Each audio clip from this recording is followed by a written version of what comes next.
Anong punit lang?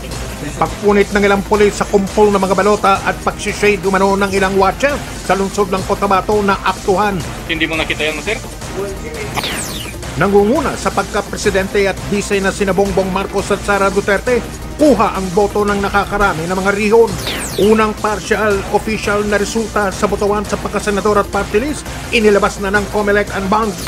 Kasunod ng siksikan sa mga kampanya at botohan, pagsipa muli ng bilang ng mga kaso ng COVID, posible. Eksklusibo, 2 wanted arestado matapos bumoto.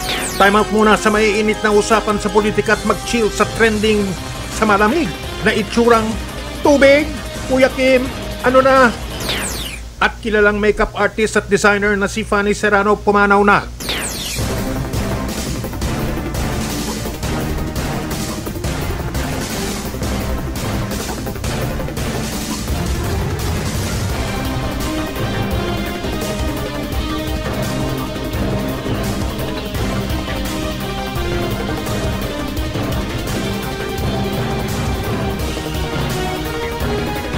Live mula sa GMA Network Center, ito ang 24 Oras.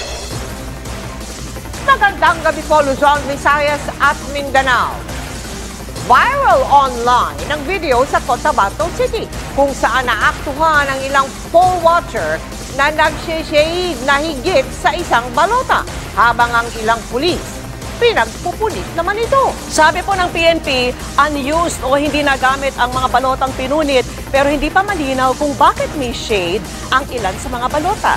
Ang COMELEC naman ay humingi na po ng tulong sa NBI para mag-imbestiga. Nakatutok si Oscar Hoy. Ha? Ha? Hindi mo nakita?